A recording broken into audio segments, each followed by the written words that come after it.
Cumprimento a excelentíssima juíza presidente deste Tribunal do Júri, doutora Gabriela, pela sua belíssima atuação na presidência desse tribunal. A nobre representante do Ministério Público, a doutora Juliana, e o doutor Enzo. Cumprimento também o excelentíssimo doutor Lúcio de Oliveira, brilhante advogado, um nome muito conhecido na advocacia criminal aqui do Estado, pela sua atuação brilhante. E aqui hoje estamos juntos, atuando nesse tribunal. Também cumprimento todos os servidores da Justiça, que sem os senhores, uma sessão como esta não aconteceria, com toda a estrutura que os senhores de atenção oferecem às partes e todo o trabalho judiciário. Eu também cumprimento aqui toda a força policial, esses homens corajosos que brilhantemente fazem a nossa proteção.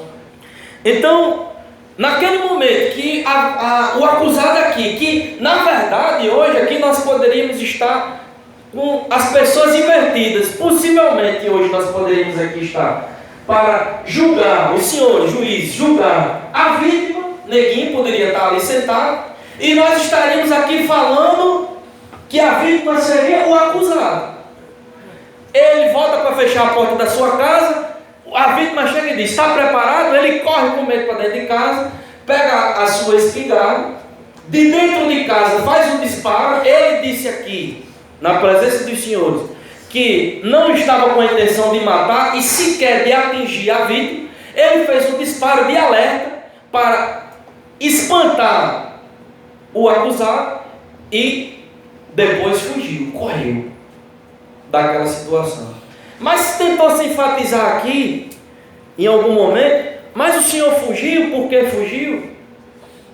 Quem é, senhores, na sua sã consciência, que já foi ameaçado pelo menos 4 vezes, e no dia do fato, a vítima, o possível algoz, quem possivelmente poderia estar no banco dos réus, hoje, tentou, ou pelo menos disse que iria tirar a vida do acusado, chegar na sua casa e perguntar, está preparado? Quem era que ia ficar em pé esperando alguma coisa vindo lá para cá, um tiro, uma faca, uma pedrada, uma paulada? Não se sabe de que forma, existem diversas formas de se tirar a vida de alguém. A vítima, o acusado correu, se valeu do que tinha à sua disposição para espantar aquela situação e fugiu com medo de morrer. Ora, a vítima era pessoa, componente de um grupo ali da cidade criminoso chamado Turma do Gueto, que assombrava todo mundo. A própria vítima, e foi dito aqui pelas testemunhas, era conhecido como alguém bravo. Já tinha batido, já tinha matado alguém. Esse aqui hoje acusado que está ali, ia esperar morrer, e depois de morto ele ia fazer o quê? Como era que ele ia assegurar a sua própria vida? Eu quero chamar a atenção dos senhores juízes para a Constituição Federal. E eu não costumo trabalhar utilizando minhas palavras, minhas ideias, meus pensamentos. Eu procuro ter o cuidado de trabalhar seguindo o ordenamento jurídico. Olha o que diz o artigo 5º da Constituição. No caput do artigo 5º, todos são iguais perante a lei, sem distinção de qualquer natureza, garantindo-se aos brasileiros e aos estrangeiros residentes no país a inviolabilidade do direito à vida. Então, o Estado nos garante esse direito de viver, de estar em segurança. A Constituição também diz que, no inciso 5º do artigo 5º da Constituição Federal, é assegurado o direito de resposta proporcional ao agravo. E a Constituição diz lá no artigo 5º, inciso 11, a casa é asilo inviolável do indivíduo, ninguém nela podendo penetrar sem o consentimento do morador. Quem chegou na casa do acusado naquela noite? Uma pessoa que era conhecida por ser desordeiro, que já tinha jurado o acusado de matá-lo. O acusado estava ali no exercício do seu direito, garantido pela lei, de se defender e de se proteger.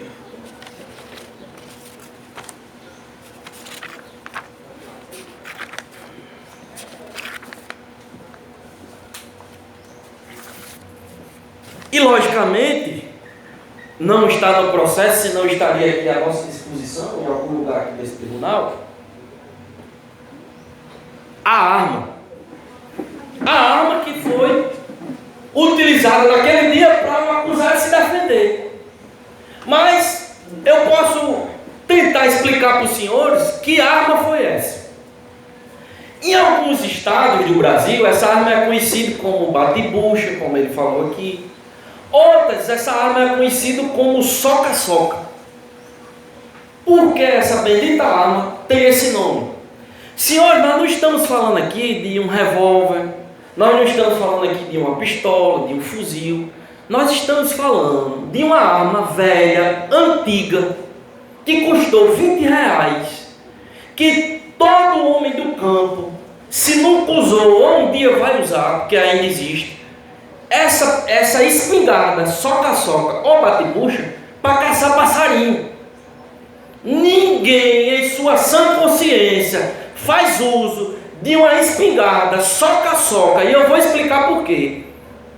Para usar como instrumento, ou para se defender, ou até mesmo para tirar a vida de alguém. Doutor Lúcio, inclusive, ali há pouco, fez referência. Essa é aquela arma que, conhecida por atirar e correr. Por quê? Porque essa arma, ela não tem cartucho. Eu tenho aqui minha caneta, já pedi. Me preste aqui, doutor. Normalmente, qualquer arma, ela tem uma cápsula dentro dela.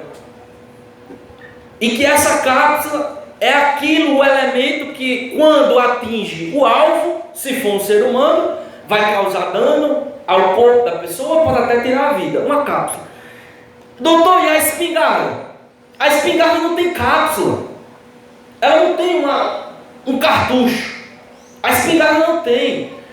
Essa espingarda, e eu conversando, eu não sou perito em arma, mas eu procurei conhecer através das maiores autoridades em arma, que são os armeiros das Forças Armadas, e conversando com um deles, rapaz, me explica aí o que é essa bendita soca-soca, o que é essa bate-bucha. Ele foi me contando. Doutor, é uma espingarda que tem mais ou menos assim, possivelmente 1 metro de altura, ou seja, é uma arma que tem um cano longo.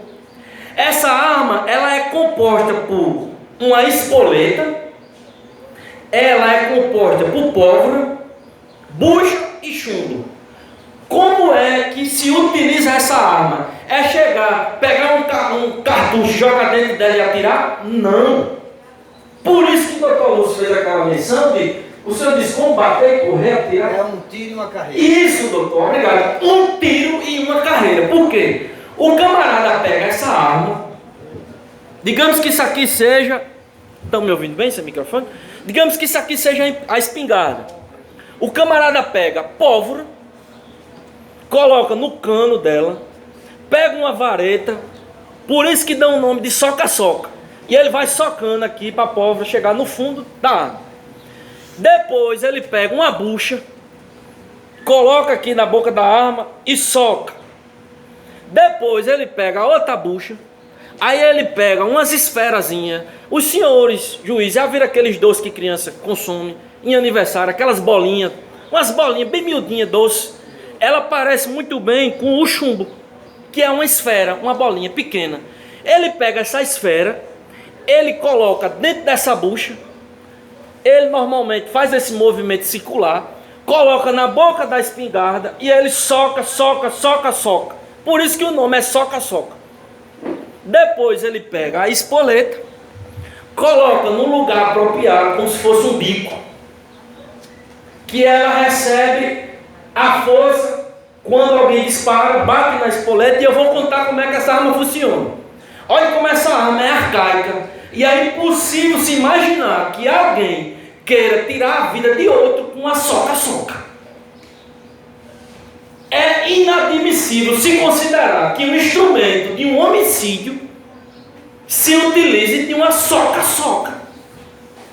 Eu estou falando de uma arma de matar passarinho, que tem esferas miúdas, não tem cápsula, e que se o cidadão der um tiro, porque só pode dar um por vez, ele tem que dar um tiro, correr, pegar, olha só, pegar a bola, encher, bater, pegar a bucha, colocar, bater, até isso o camarada já morreu, porque ninguém vai levar um tiro e ficar, se não pegou, vai ficar olhando, ele vai reagir também. Então essa espingarda, apesar de ter sido um instrumento que consta no processo como uma arma que possivelmente ocasionou a morte da vítima através do seu tiro, eu quero esclarecer para os senhores que essa arma não foi fabricada para isso. Inclusive não existe indústria de arma soca-soca. Os especialistas em armas dizem que essas armas são artesanais pelo seu próprio processo de utilização. Ninguém vai para uma guerra com a soca-soca, dá um tiro, aí o outro exército para, espera aí que fulano, o outro exército vai armar a arma, não vamos agir agora não, ele vai encher a arma, aí quando ele agir, encher a arma, aí a gente se depara de novo para... Não funciona assim. Então não se utiliza para isso. Se utiliza aonde? No campo, para caçar passarinho. Arribação, que nem pode. Sereia clima ambiental, rolinha e outros animais. Segundo os especialistas em arma, essa arma não foi desenvolvida para matar o ser humano. Ela foi desenvolvida para caçar passarinho. Então, necessariamente, esclarece o motivo deste cidadão, hoje acusado, de tirar a vida de outro com essa arma. Ele não queria matar, porque o instrumento que ele tem em mãos, que ele tinha em mãos, não era suficientemente capaz de tirar a vida de ninguém, a não ser um azar tão grande como esse, desse homem atirar no escuro, pro ar, sem a intenção de atingir alguém que ele não estava mais vendo, porque todo mundo aqui que declarou sobre aquela noite, sobre aquele momento, escuro dentro, escuro fora, não estava se vendo um alvo. Ele usou a espingarda para afastar, amedrontar aquele que estava naquele momento declarando que poderia tirar a sua vida. Então eu quero que os senhores tenham atenção a isso. Esta arma, espingarda, soca-soca, ela só serve para caçar passarinho. E eu não podia deixar de dizer qual é, os senhores poderiam de repente, depois até perguntar ou agora, doutor, e qual é o poder de fogo dessa arma? Segundo os especialistas, não tem capacidade nem de se declarar 38, 45, 362, porque essa arma não tem uma cápsula.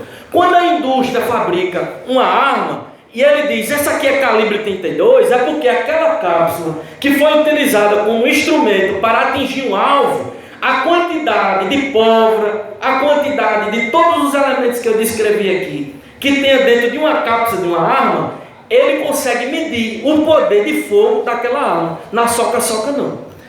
Ele aperta o gatilho, aquele gatilho atinge a espoleta causa o fogo, que queima a pólvora, essa pólvora explode dentro do canto da arma e joga para fora da arma as esferas miúdas, que elas naturalmente...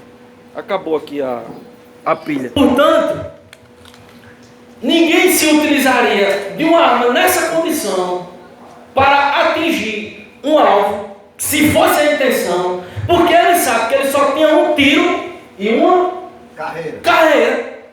Se ele atira para matar e ele não acerta, sabendo ele que ia contra a vida de um homem bravo, violento, que já tinha matado gente, ele teria a certeza que se eu usar essa arma para matar neguinho, meu amigo, e eu não acertar, eu vou morrer. E esse cidadão não fez isso. Ele espantou neguinho e correu com medo de morrer.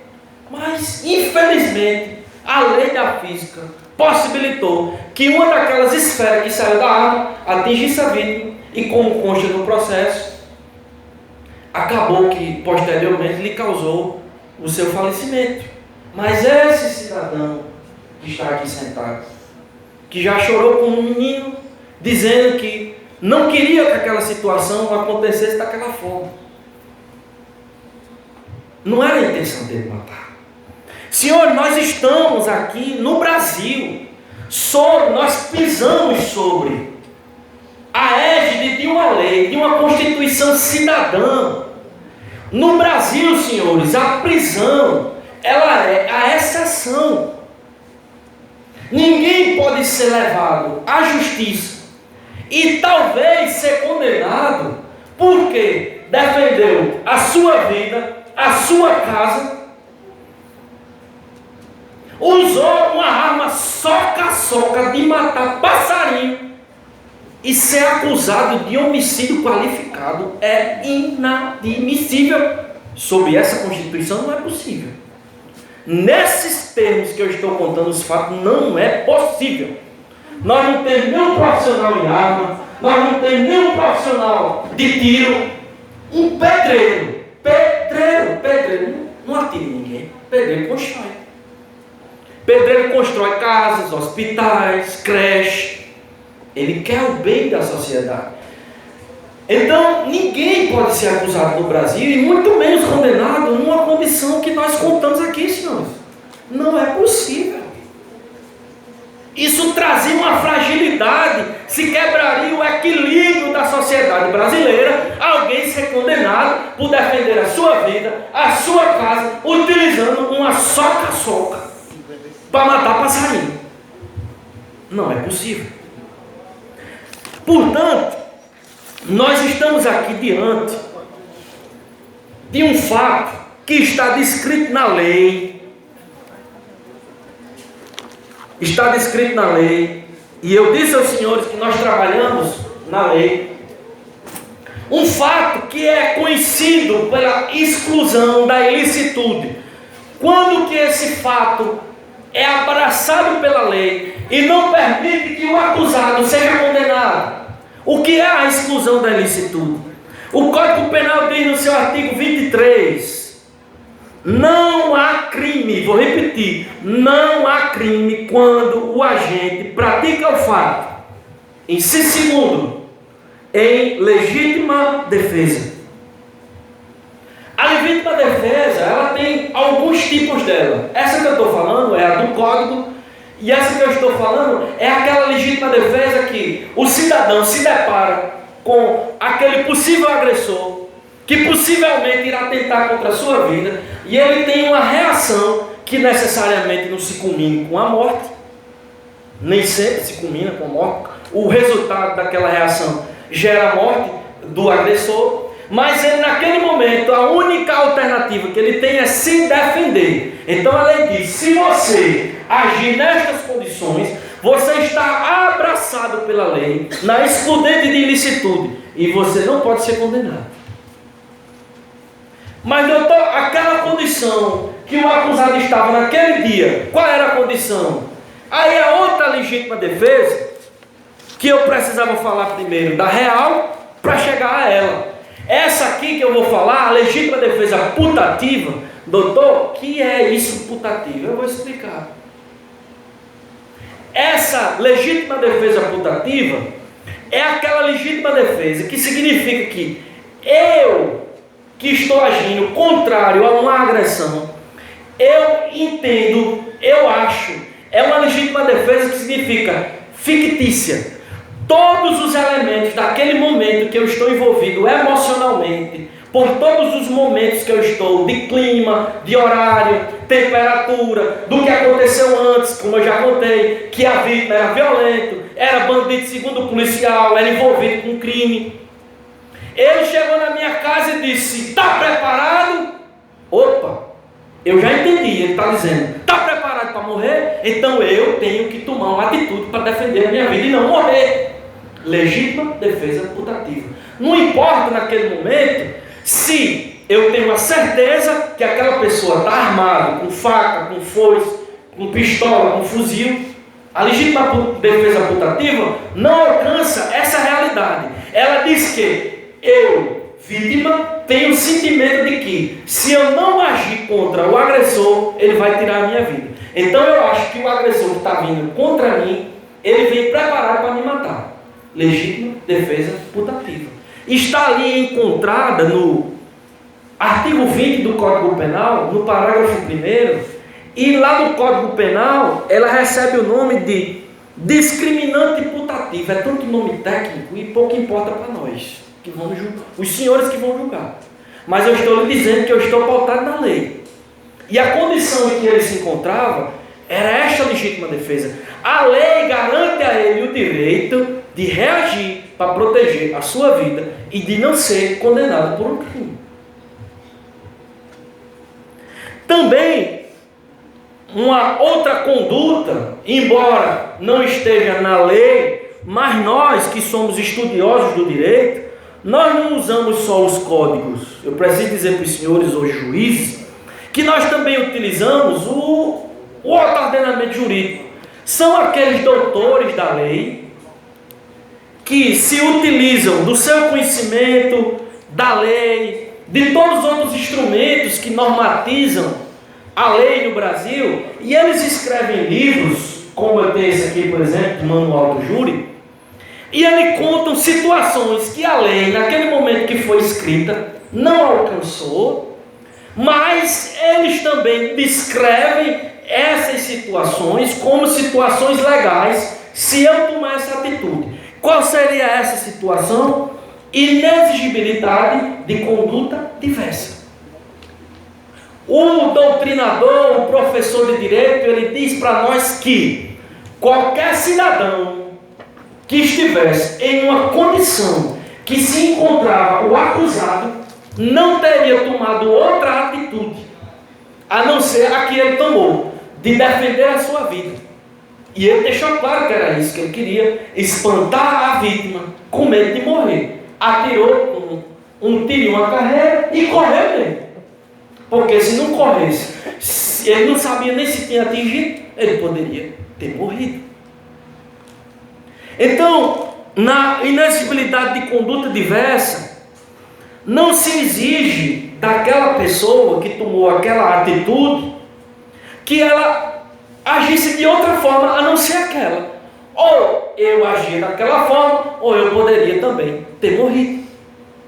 E este que está aqui como acusado deve ser abraçado por esse conceito de sentença como um cidadão nessas condições, que embora pelo entendimento do processo se tenha o conhecimento que existiu, a materialidade que foi o corpo, logicamente, de alguém que faleceu, mas a conduta dele não expressou o dolo.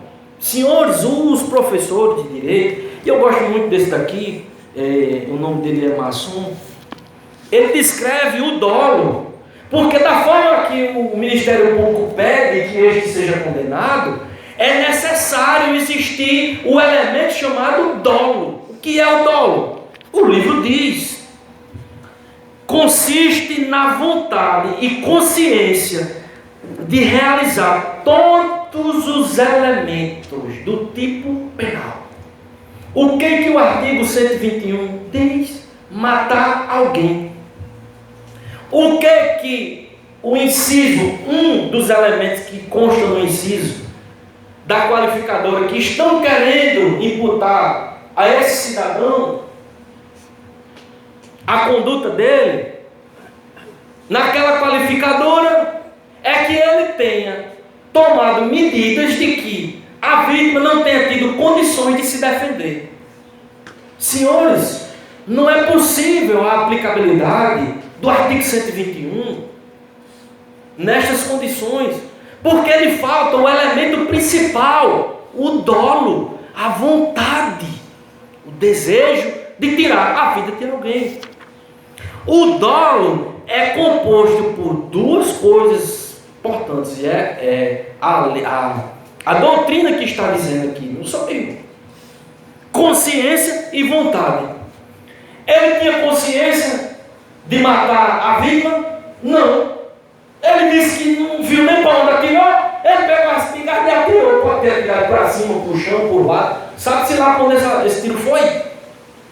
Depois, ele tinha vontade de matar?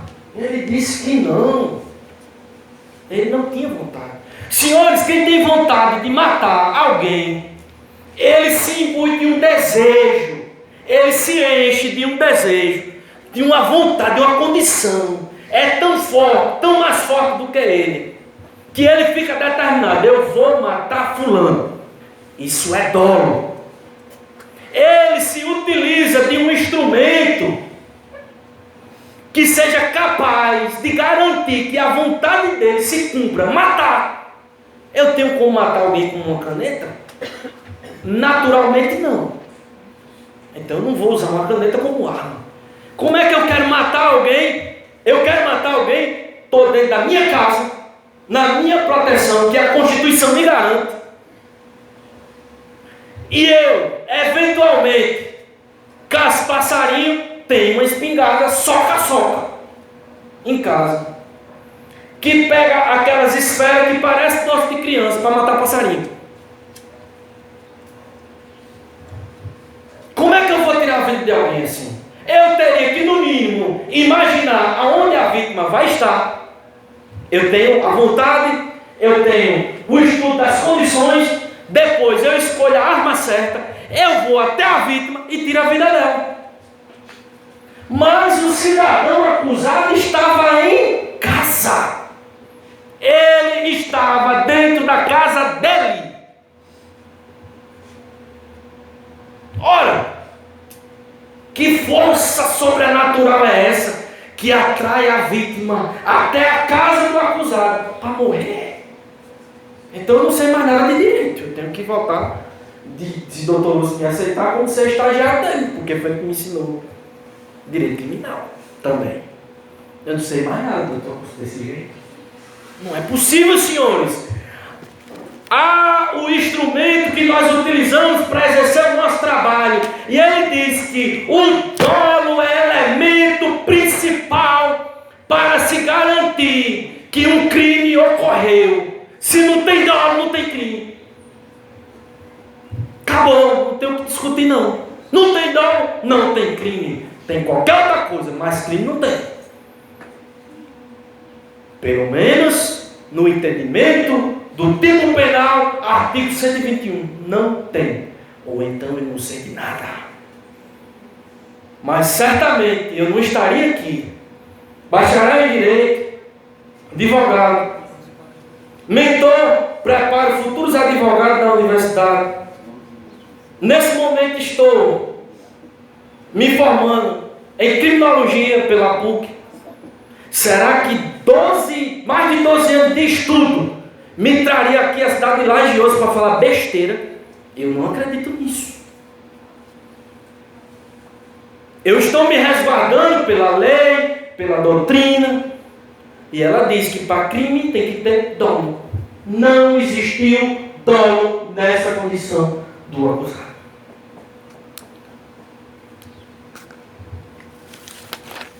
E eu não vou alcançar os senhores.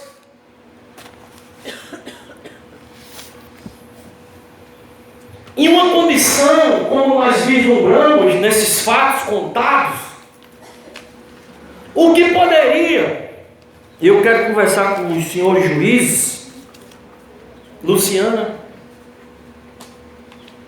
doutora Luciana, numa condição como nós conhecemos aqui, desses fatos que foram narrados, se nós, senhores juízes, entendessem por condenar alguém, não se poderia falar de uma punição à luz do Código Penal, no tocante ao artigo 121, que é o desejo do Ministério Público e a nobre representante, e que no qual é uma mulher extremamente capaz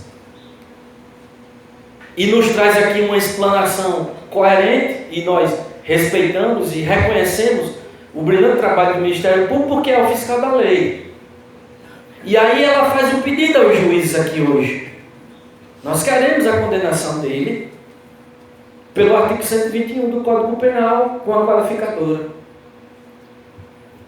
Mas essas condições em que, doutor Lúcio, nós conhecemos esses fatos aqui hoje, Se nós tivéssemos que vislumbrar a possibilidade de algum delito, não poderia passar de uma lesão corporal, com resultado morte. E o que significa essa atitude? Eu não tenho o dolo, como diz o professor de direito, de matar ninguém. Eu não tenho. O acusado não tem a vontade de matar ninguém. Mas ele precisa defender a sua vida. E por um azar, a conduta dele atinge a vítima. E depois ele fica sabendo que a vítima morreu. Morreu por causa daquela bendita arma soca-soca de matar passarinho. Que absurdo! Se não pudesse dizer até a palavra, que azar. Uma conduta de defender a sua vida, usar de uma soca-soca de matar passarinho, e de repente depois ter a notícia, ele achando que estava fugindo para não morrer, o povo dizendo que ele fugiu porque matou. Ele não sabia de nada, porque ele não queria matar ninguém. Nós deveríamos conversar sobre lesão corporal. Esse professor aqui, que nem vive mais, e a gente das escolas mais antigas do direito, eu não sei nem pronunciar o nome, porque é difícil, doutor Busqueira. Até me ajuda, César Beccaria. Aceitei tudo. Afastado essa brincadeira desse professor, não está mais vivo, mas não está mesmo, e eu não estou apenas querendo chamar a atenção dos senhores, ele não está mais vivo porque viveu no século XVIII. E esse livro aqui, de cabeceira de muitos estudiosos do direito, ele tem como título Dos Delitos e das Penas. E ele diz assim, em uma folha desse livro, ele diz assim: entre as penas e na maneira de aplicá-las proporcionalmente aos delitos, é necessário, pois, escolher os meios que devem causar ao espírito público a impressão mais eficaz e mais durável, e ao mesmo tempo menos cruel ao corpo do acusado ou culpado. Em outras palavras, que esse livro de direito é carregado desses termos técnicos, palavras difíceis, ele está dizendo que se o juiz tiver que aplicar uma pena, que essa pena seja o suficiente de atender o anseio da sociedade por um eventual crime que tenha acontecido, mas que essa pena não traga desgraça, dor, destruição à vida do acusado. Ou seja, este ilustre professor, filósofo, pensador do direito, ele chama a atenção da sociedade para o equilíbrio.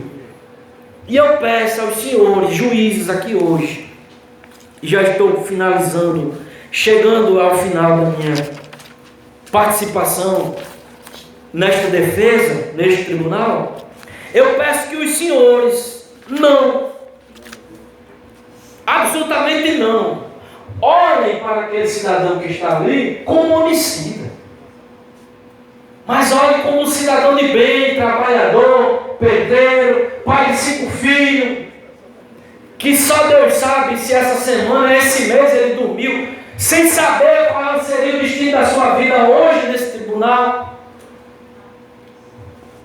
Porque os senhores vão decidir. Nós temos aqui 8 juízes nesse tribunal.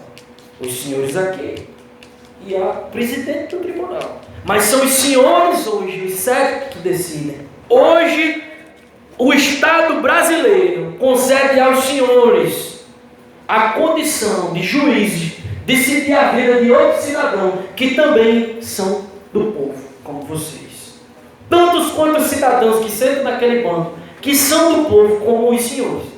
Que os senhores atentem para o que diz o pensador do direito, que diz: tenha equilíbrio nas suas decisões. Se os senhores decidirem punir alguém, que não lance sobre ele uma punição, como pede o Ministério Público, que vai trazer desgraça à vida do cidadão, que não merece. Ele estava defendendo a sua vida, e fatalmente esse ato dele gerou o falecimento da vítima. Mas a vítima não era um coitadinho, a vítima não era um trabalhador, a vítima não era um cidadão de bem. A vítima aqui, dito pela testemunha policial, era bandido. já tinha matado gente, e disse: mata até 100. E disse que essa vítima lá não respeitava nem a polícia. Ora, se ele não tinha medo nem da polícia, imagine o medo que ele causava na vida de um cidadão comum, que não tem arma, que não sabe se defender, como logicamente os policiais são preparados para a atuação em situações dessa natureza. Nós estamos falando de um cidadão simples da sociedade, um pedreiro, que estava com a sua vida em risco. Em determinado momento deste tribunal, os senhores vão se deparar com algumas perguntas formuladas pela presidente do tribunal, que irá fazer alguns quesitos aos senhores, e eu já vou estar passando a palavra para o meu nobre colega, professor, doutor Lúcio de Oliveira. Mas eu quero concluir aqui a minha participação nesta defesa, lhes dizendo que os senhores vão ver essas perguntas. Existe a materialidade do fato? Sim, existe. Tem um corpo? Tem. Está no processo. Lá consta um atestado de óbito. Tem autoria ou participação? Sim, existe. Não na condição de alguém que queria matar outro, mas o acusado utilizou aquela arma de matar passarinho e ocasionalmente culminou com o falecimento da vítima. O acusado deve ser absolvido. Portanto, vamos perguntar aos senhores, ali no momento apropriado, ao presidente deste tribunal: os senhores absolvem o acusado? Esse momento os senhores vão usar da sua consciência. Se os senhores responderem sim, a decisão dos senhores vai ser cumprida. E se os senhores decidirem por não absolver, aí prosseguirão outras perguntas. Se existe causa de diminuição de pena, que foi alegada aqui nesta explanação da defesa, se existem motivos para essa pena ser diminuída, se existe condição qualificadora ou causa de aumento reconhecido na pronúncia, na denúncia, no processo. O que é essa causa de qualificadora? Descrita como o Ministério Público diz, ele teria que ter o desejo de matar. E ele não tinha o desejo de matar, ele estava querendo afastar aquele mal da vida dele e proteger a sua vida e correr. Então não há que se falar em qualificadora, porque contrário ao que diz o Ministério Público, e eu tenho todo o respeito ao Ministério Público, mas eu não posso deixar de me calar porque eu sou defensor. Quem foi surpreendido, senhores jurados, senhores juízes, foi o acusado. Os senhores questionaram a ele, ou na sua mente, ou um dos jurados inclusive fez pergunta, que dá a entender quais eram as intenções do acusado hoje. E eu tenho certeza que os senhores não estão convencidos de que esse homem tinha intenção de matar alguém. Então não existe condição qualificadora. Quem foi pego de surpresa foi ele. Ele voltou para fechar a porta de casa e se depara com aquele que disse que ia matar ele. Quem foi surpreendido aqui não foi a vítima. Ele, acusado, foi surpreendido. Então está invertido aqui as condições. Então os senhores a serem perguntados se existe qualificador, os senhores deverão responder que não. E novamente vai surgir a pergunta: os senhores jurados absolvem o acusado? Os senhores deverão responder que sim, pois os senhores têm hoje o poder delegado pela Constituição, a lei maior deste país, de decidir a vida daquele homem. E os senhores, diante dos fatos que estão sendo narrados, que não fogem em nada do que está no processo, o que falei aqui está na lei, está nos ensinos dos professores de direito, na doutrina, e eles não se encaixam em um fato de crime. Então os senhores deverão responder que ele deva ser absolvido, seja na primeira vez que forem perguntados ou posteriormente. Esta defesa entende que os senhores juízes deverão responder desta forma. Por fim, os senhores deverão reconhecer a exclusão da ilicitude, porque aquele ali, com base no artigo 23, inciso 2 do Código Penal, agiu em legítima defesa. Então ele não pode ser condenado, ele deve ser absolvido. Os senhores devem entender que aquela situação que esse homem estava naquele dia, 23 de maio de 2013, qualquer cidadão naquelas condições de horário, de lugar, todas as condições que os senhores já amplamente ouviram aqui neste tribunal, não tomaria outra decisão a não ser pegar a arma que tivesse ali ao seu acesso, que ele tinha em casa, e ele diz que utilizava ela para caçar passarinho. Foi o que ele tinha próximo a ele, para naquele momento agir em sua defesa e afastar aquele mal que vinha sobre ele, e utilizou aquela arma, mas não para matar. E isso é inexigibilidade de conduta diversa, ou seja, não existiria outra atitude a ser tomada a não ser a que o acusado tomou. O acusado poderia hoje ser a vítima, e a vítima hoje poderia ser o acusado. Se este homem não tivesse defendido a sua vida, nós poderíamos hoje estar falando no processo desta vítima perder. E quem estaria ali seria realmente a vítima que nós estamos hoje aqui falando sobre este fato. Eu agradeço a atenção dos senhores, de paciência de nos ouvir, e o excelentíssimo Dr. Lúcio de Oliveira irá dar continuidade e concluir esta defesa no entendimento da sua qualidade como grande jurista que é. Deixa eu material aqui que eu vou ter que dar também. Tudo bem? Seu livro? Sim. Posso pegar essa água aqui? Sim. Excelentíssima doutora juíza, doutora Gabriela. Você está com a pila não, viu, doutor? Qualquer coisa você Doutora Gabriela, em decorrência do horário, excelência, que me restou 30 minutos pela brilhante defesa que o doutor Michel assim fez, eu quero pegar a saudação do doutor Michel e que vossas excelências e todos os presentes se sintam saudados, cumprimentados por esse humilde advogado.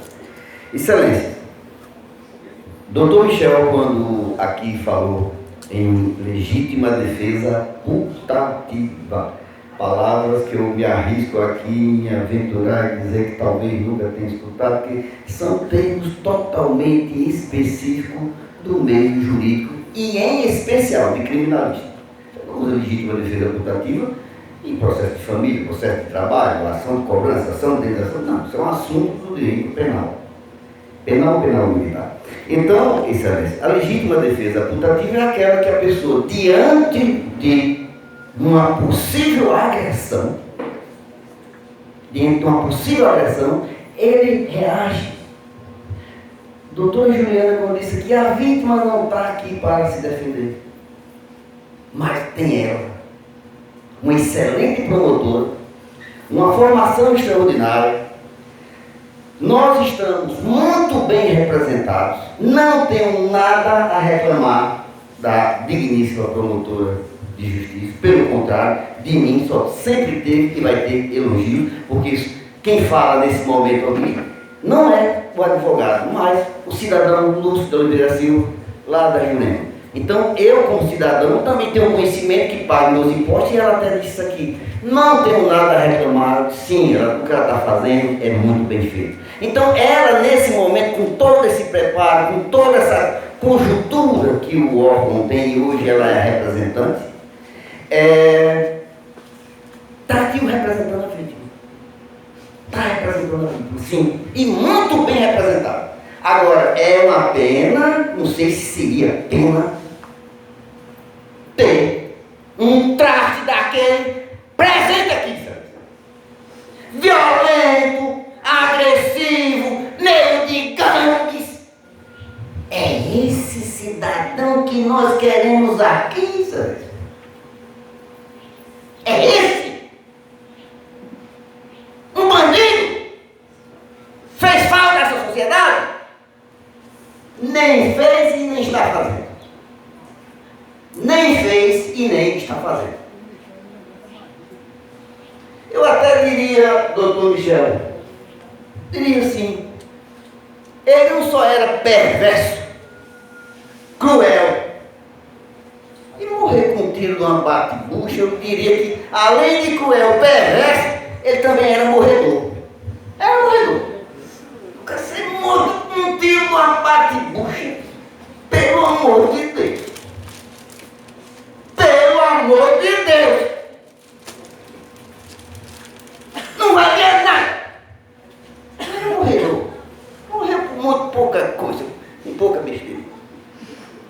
Certo, certo? Então, quando o doutor Michel fala que de legítima defesa imputativa, é quando o exemplo clássico, está aqui todo o material, um grande estudioso, só tem meus elogios, não é gratuito não, é porque ele mostra que sabe, eu não estou aqui para estar agradando ninguém com palavras à toa e com bobagem não. Nunca fiz isso em toda a minha vida, eu vou fazer coisa de regra que está com baixo do assunto de lá tem jogo. Minhas histórias, meus princípios, essa cidade toda sabe, desde minhas origens, nunca fui de trabalho de ninguém. Estou até antissocial. Até admito que alguém me convide para um aniversário, uma situação ou outra, filho, não indo, não acho meio até deselegante, até admito, mas está baixando ninguém não. Então, excelência, voltando a essa situação aqui, quando o doutor Michel fala da legítima defesa imputativa, o exemplo clássico, está aqui todo o material, o exemplo clássico, aquele reconhecido mundialmente, não é coisa de Brasil não, é quando dois inimigos se encontram, o exemplo clássico, dois inimigos se encontram e, coincidentemente, um faz um gesto, sei lá, ou foi se coçar, ou foi pegar uma carteira, qualquer ato que induza, se imagine, se possivelmente, vai parecido com um manejo de arma. Só basta isso. Isso quando dois inimigos se encontram. Então o que aconteceu? Eles eram inimigos? Vossas Excelências acabaram de ver aqui. Eu não sou nem louco, nem imbecil, nem mau caráter para estar aqui neste momento argumentando que há pouco tempo atuei com a doutora promotora e dizer e exigir de um nobre colega que se diga antiético, daquele ali, Deus me livre, e os bons e ruins têm tudo que é profissão, não é só na advocacia não. Certo? Então o que acontece? Eu exigi o artigo 156 do Código de Processo. Aquele que argumente, ele prove o que está dizendo. Eu não sou nem imbecil para estar dizendo uma palavrinha aqui que não esteja embasada na prova colhida na presença de vossas excelências. Tudo que eu estou dizendo aqui está, sim, e dito aqui na presença de vossas excelências. As agressões, quem é a pessoa dele, doutor Júnior, não, a vítima. O passado da vítima. O artigo 59 do Código Penal diz que o juiz tem que saber quem era a vítima dessa história. O juiz disse que não, mas está no artigo 59. Estou dizendo o artigo 59 do Código Penal. Se quer abrir, pode abrir. Eu estou aqui para dizer e provar o que estou dizendo. O juiz tem que saber sim. O juiz precisa saber quem é a vítima também. E o artigo 59 determina o que de tanto está falando em artigo inútil de lei. Chama-se o princípio da legalidade. O que existe na lei, nós só podemos fazer ou deixar de fazer alguma coisa se está escrito na lei. O outro princípio seria aquele que argumenta, prova o que esteja dizendo. Então, excelência, eu estou me apegando juridicamente a todo esse aspecto técnico jurídico, tirando todas as fontes da minha argumentação do que eu estou dizendo. Então, o motivo, você vê que naquele dia a legítima defesa putativa dita por doutor Michel aqui, foi em decorrência do cidadão na casa dele. O réu aqui hoje, humilhado, desgraçado, chorando, pior local que uma pessoa possa um dia imaginar é aquela cadeirinha ali. Sabe o que é ela? Um dia quem senta ali. Não é um bandido não. Não é um neguinho da vida que vivia matando, provocando a polícia, mandando os passantes, polícia há 30 anos lá atuando lá, diz de forma aberta, as testemunhas chegaram aqui e confirmaram também, que ele não desaforava a quem quisesse, e amedrontava. E o outro doutor Michel Michel, naquele dia, ele não só cometeu o crime do artigo 150 do Código Penal, não, que é a invasão do domicílio. Não só foi esse crime. Ele vivia de forma reiterada, repetida, cometendo o crime do artigo 147 do Código Penal, que é a ameaça. Mas, doutor Juliano disse aqui que a polícia de Pedro Avelino é muito eficiente. Precisamos fazer a estatística, que todos nós sabemos. Sabe quanto naquela época, quantas pessoas policiais tinham naquela cidade? Um policial. Agora imagine. E qual é a estatística da mundial? Para cada 5.000 pessoas, um policial. Quantas pessoas tem em Pedro Avelino? Será que em Pedro Avelino tem abaixo de 5.000 pessoas? Não. Pedro Avelino, em média, 14.000 pessoas. Pedro Avelino, em média, 14.000 pessoas. A área rural lá, super habitada. E o que é que acontece? Qual é a estatística? Estava sendo obedecida? Estava realmente dando a segurança que a população precisa, que nós pagamos? Também não. Não tinha polícia eficiente lá, coisíssima nenhuma. E se ele, quando se fala de legítima defesa, ou qualquer ato que a pessoa se defende, é quando o Estado falha, o Estado não estava presente, a pessoa tem o direito de agir por conta própria. Aí o Estado vai fazer o que está fazendo hoje aqui com Vossa Excelência, colocando Vossa Excelência, que estão do povo, para analisar esse ato e dizer se ele errou ou não errou, porque o Estado falhou. O Estado não estava presente. O Estado não estava presente nesse momento, então ele teve que agir e foi o que ele fez. O Estado não estava presente. Então, qualquer cidadão, não é só Rogério não, qualquer cidadão, em decorrência da falha do Estado, ele pode reagir, pegar arma, pode tomar qualquer atitude, inclusive matar. Por isso chama-se legítima defesa. Claro que a legítima defesa se defende da legítima defesa putativa, legítima defesa própria, legítima defesa de terceiro, legítima defesa da honra, legítima defesa do seu domicílio, legítima defesa tem para tudo, que é quando o Estado falha. Agora é muito fácil.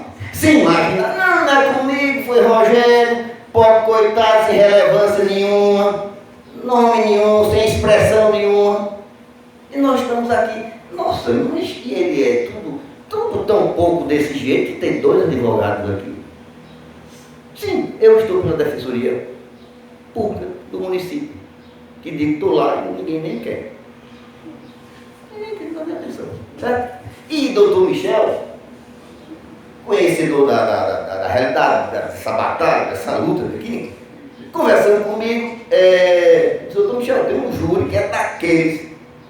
O cara no mínimo está oferecendo 150 mil para nós dois. Você quer? Não é brincadeira, não fez isso não. Foi ele dizendo, Michel, é de graça. Eu disse, não, eu vou.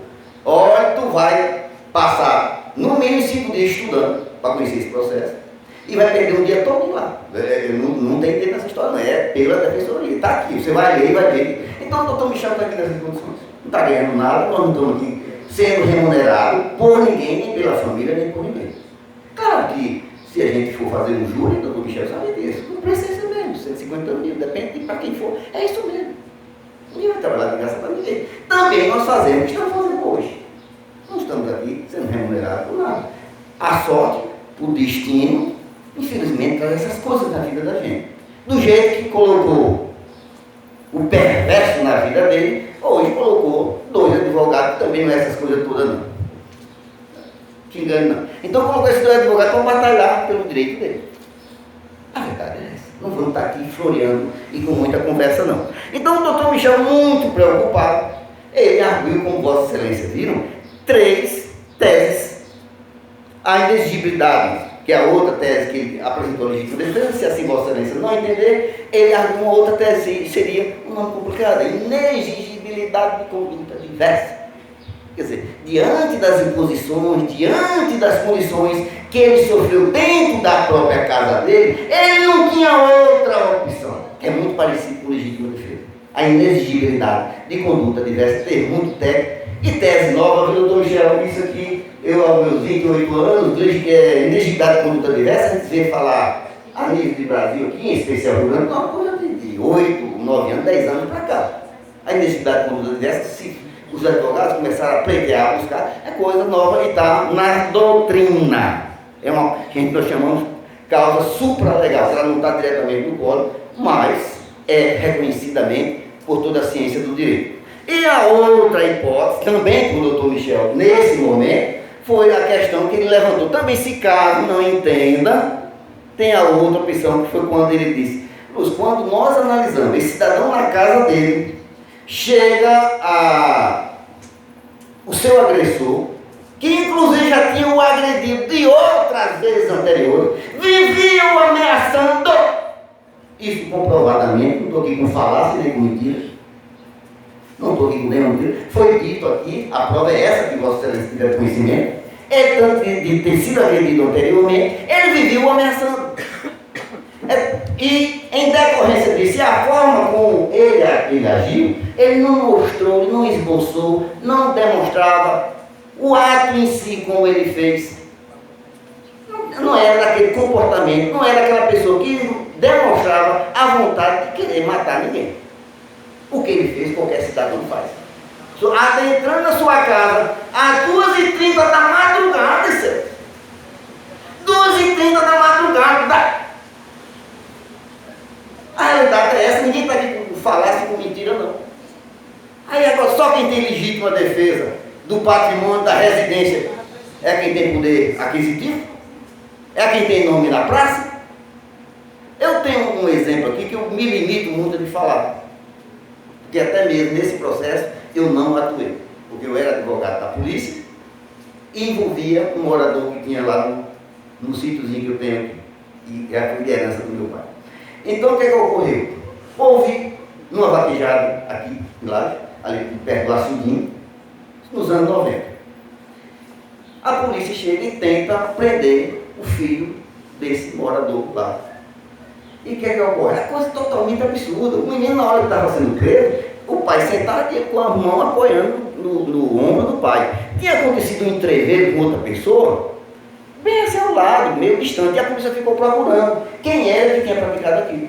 Só que a camisa do rapaz coincidia com a camisa de quem realmente praticou a infração. E a polícia chegou, já foi aquela famosa gravata e arrastando. Ora, a família toda estava lá, inclusive, sentada, e começou a questionar mais, questão vai, questão vem, e a polícia não vai, não vai preso. Aí começou a confusão, agressões das mais diversas possíveis. E o que é que aconteceu? Terminou tudo, não prenderam ninguém, porque não tinha como levar, porque o número da família era grande, a família eram 8 filhos, tudo homens muito fortes e trabalhador rural de muita força, eram 3 policiais, não conseguiram levar, e esse processo foi instaurado. E o que é que aconteceu? Porque é isso que eu quero mostrar para vocês. A polícia no outro dia queria invadir o sítiozinho de Lúcio. E eu disse, lá você não entra, tá certo? O que é que eles fizeram? Voltar. Agora na casa desse pobre coitado aqui, vocês acham que eles tinham voltado? Eu não atuei nesse processo não, comunicava isso, que eu não ia atuar, por decorrência, advogado da polícia, eu queria estar fora e que eles dessem o jeito de contratar seus advogados e se defendessem, que inclusive foram todos absolvidos. Eu não atuei nem por nada. Mas o que eu estou querendo nesse momento mostrar a Vossa Excelência como é a cabeça e como é que se aplica a lei nesse país. Com coisas absurdas. E eu faço a comparação de se você quer ser justo, inverta a posição, ou então se envolva na causa e interpreta isso, está certo? Eu estou dando essa coisa absurda, não é para mostrar poder não. Não, mas mostrar o tratamento que é dado aos pobres, aos miseráveis que não tem nada, e aquele que tem alguma coisa. Não entraram na propriedade. Não entraram porque era desse nível de problema. E olha que veio um reforço de umas 3 caminhonetas para invadir o sítiozinho lá. Foram não. Certo? E o processo foi instaurado e todos eles foram absolvidos, porque nada de errado. Quem estava errado realmente era o policial que estava prendendo por engano. Só era o rapaz a camisa, mas os atos não tinha sido ele. O dono da mesa lá, da vaquejada, inclusive disse, não, esse menino chegou já com o pai, ficou aqui o tempo todo, não tinha cadeira para todo mundo. Então ele foi até a pessoa, todos, o senhor, foi absolvido, os filhos, todo mundo, a família toda foi processada, todos foram absolvidos, inclusive o próprio promotor de justiça pediu absolvição. Disse, não, isso é um absurdo. Não vão dar continuidade a absurdos. Se a polícia fez errado, nós aqui também vamos fazer. Não tem prova nenhuma, não foi ele que cometeu essa infração e a polícia, quando tentou prender, tentou de forma absurda e errada e não podia ter sido feito. Então é isso que eu estou querendo, o exemplo que eu quero dar, não é para mostrar poderio a Vossa Excelência. Todo mundo sabe aqui como é minha atuação aqui. Todo mundo sabe, me conhece, nunca fui estar esdobando do nada. Ele não pode o que se eu não tenho nada? Ele não pode o quê? O filho lá foi de herança de papai. Não tem aqui se está querendo mostrar poderio econômico que eu não tenho, nunca tive. Então, Excelência, em decorrência dessa situação, quando o doutor Michel mostrou uma terceira opção, ele não tinha intenção de matar, ele não queria matar, a outra opção que o doutor Michel dá aqui é que esse tiro, já que ele não tinha intenção, não tinha vontade, que deu o nome, intenção e vontade é dolo. Tem um técnico qual nem faz questão de dizer, ele não tinha intenção, ele nem queria, e a forma como ele atirou lá na porta, atirou lá no escuro para correr, e correu. Nem sabe se acertou, e nem nada. Então, em decorrência disso, quem quer matar não age desse jeito. Não age desse jeito. Então, em decorrência disso, é que o doutor Michel disse, não, e o tiro da forma como foi, dá sem nenhuma vontade, não queria esse resultado. É tanto que o absurdo desse processo, que é revoltante, e eu vou só concluir, vou mostrar as nulidades, coisas, que mais uma vez aqui é revoltante pegar um processo dessa natureza, que não é culpa do doutor Evelino, não. Já veio de Pedro Avelino com todas essas mazelas. Mas, concluindo a tese, reforçando a tese do doutor Michel, que seria a lesão corporal seguida de morte. Por que lesão corporal seguida de morte? Ele acertou esse tiro nele sem querer, e depois ele não morreu lá na hora. Ele até chegou a correr, e alguém tentou socorrer e ele morreu posteriormente. Quer dizer, houve a lesão e depois a morte. Por isso chama-se lesão corporal seguida de morte. É a outra tese de doutor Michel. E os absurdos deste processo, os absurdos é que está lá, artigo 159 do Código de Processo diz que quando todo crime que deixar vestígio, o que é vestígio? Deixou digital, deixou arma, deixou rastro, deixou roupa, fiapo de roupa, fiapo de cabelo, deixou qualquer coisa que o identifique, é obrigatório fazer uma perícia, e essa perícia ela tem que ser assinada por 2 peritos. E se eu disser a Vossas Excelências que esse processo não tem perícia? Isso é revoltante, absurdo, vergonhoso. Vocês passam anos bolando por lá e chega para, hoje aqui, para ser julgado, sequer uma perícia não tem. Não tem perícia nesse processo. O que tem é uma declaração de um médico, uma declaração que não tem valor de perícia e assinada por um só. Como é que apenas declarou que ele vai morrer? Sabe? E até quando? Até quando se vai se fazer justiça? Nós vamos lutar por justiça nessas condições, em coisas absurdas dessa natureza. E se eu estou dizendo, o Ministério Público acha que tem perícia, que eu folhei mais de uma vez, não tem perícia nesse processo, que o cidadão morreu e é obrigatório se fazer a perícia. Não foi feito. Aqui mais uma vez é como digo, chegar para se fazer justiça com a verdade. Chega aqui e confessa. E se ele diz que não? Cadê a prova pericial? Cadê a prova pericial que esse cidadão morreu, que ele levou esse tiro, qual foi o local desse tiro?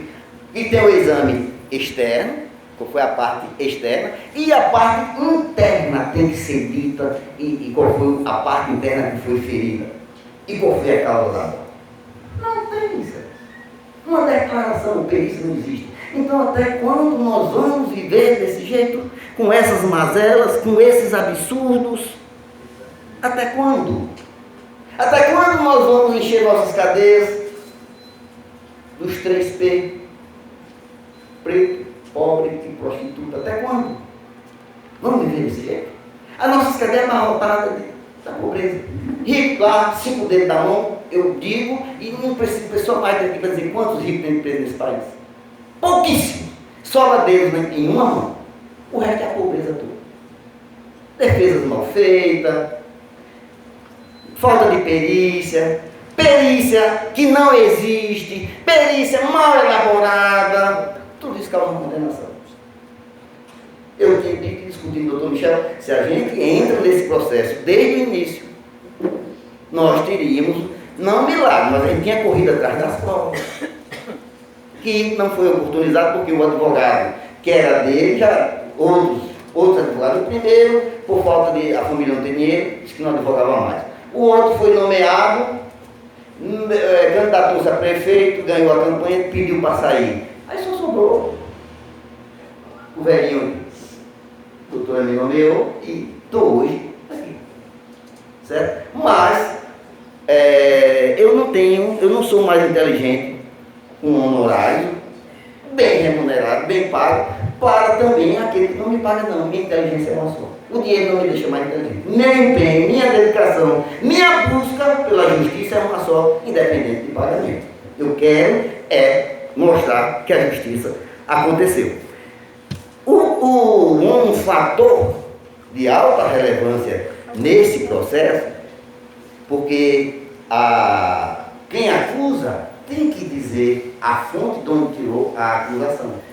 Qual é a prova e qual é o fato. Ninguém é condenado só com o artigo da lei. Você tem que trazer um fato. Qual foi o fato que aconteceu que se encaixa? Você vê que então, o pedido do Ministério Público, que não foi a doutora Juliana que redigiu, ela apenas que deu continuidade.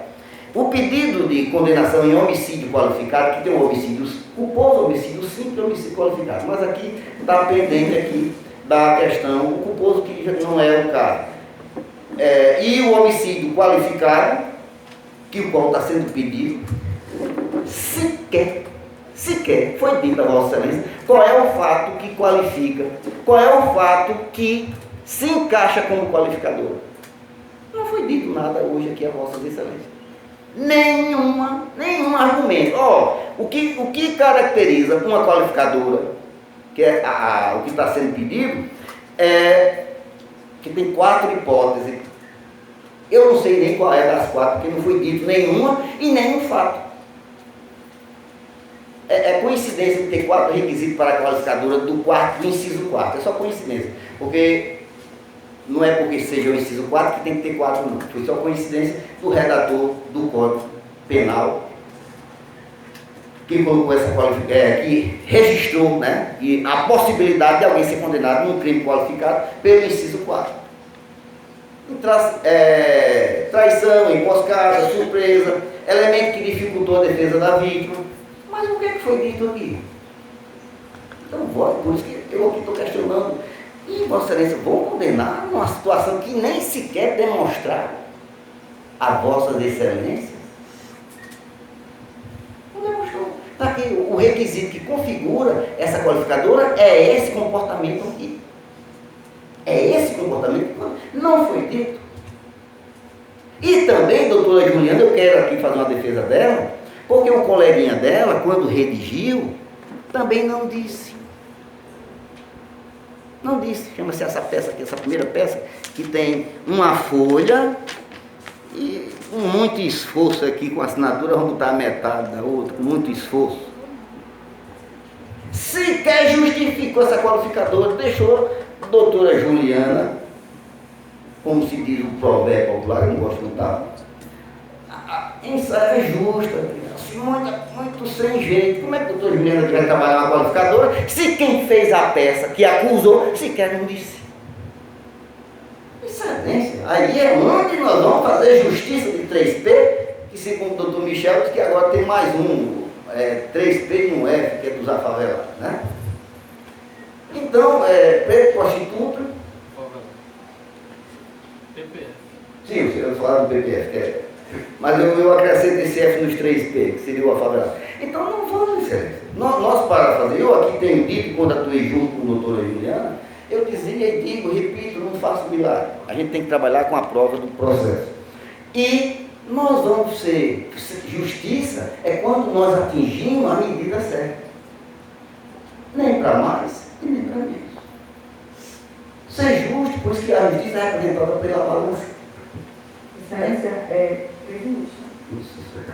Então, excelência, meu curtíssimo prazo, eu só vou aqui nesses 3 minutos aqui. Hélio Tornado, um dos maiores juristas desse país, diz: nós ainda vamos levar 1000 anos Nós vamos ainda levar 1000 anos para ter vergonha do que fazemos com a pessoa quando vai para o Tribunal do Júri. Eu espero que Vossa Excelência não espere, não queira, não dê continuidade a esses 1000 anos que um dia Hélio Tornari disse. Nós ainda vamos levar 1000 anos para nós vamos ter vergonha do que nós fazemos com as pessoas no Tribunal do Júri, que é o que está sendo feito com um processo recapenga, aleijado, perneta, imprestável. E botar um pobre coitado, pai de 5 filhos na cadeia. Então, Excelência, foi dito aqui, inclusive pela doutora, a defesa sempre coloca a vítima dentro dos crimes. Não, nós não colocamos não, é o artigo 59 que diz que tem que ter, nós temos que saber quem é ele, só concluindo, que a época das cavernas, não é a época das cavernas não, o Pedro Avelino está lá no abandono, não tem ninguém para proteger a sociedade, a polícia que tem a obrigação de fazer isso e não faz. Outro detalhe, a polícia de Pedro Avelino é muito atuante com um policial. Isso é atuação de polícia? Outro detalhe, a vítima não está aqui para se defender. A melhor promotora que nós temos está aqui e o Estado defendendo. Outra, a pessoa da vítima tem que ser conhecida pelo juiz. Aqui, isso aqui foi uma observação que eu notei. Tem que ser conhecido, o juiz vai medir sim quem é essa pessoa. Outro detalhe para concluir, que é o artigo 150 do Código Penal e o artigo 147, 2 crimes que esse cidadão vivia cometendo e ninguém nunca fez nada. Pode coitado sem assessoria nenhuma. No abandono total ia fazer o quê? O outro detalhe, a potência lesiva da arma. Nenhuma. A arma que nem os peritos, um revólver ele tem, eu poderia dizer a média. Qualquer policial sabe disso. Não adianta tirar 50 metros. Daqui, lá naquele muro, lá em torno disso, não adianta tirar com revólver que não alcança. E a bate-bucha, os peritos nem diz porque não tem certo, ela é totalmente só serve para matar passarinho. Não tem condições. Não estava aqui fazendo humor, não. O cara, além de não prestar, era assim, morredor. Morreu besteira. A vítima, além de muito ruim, está aqui, é o que eu estou dizendo. Então, Excelência. Excelência, ele terminou. Muito obrigado. Obrigado por tudo.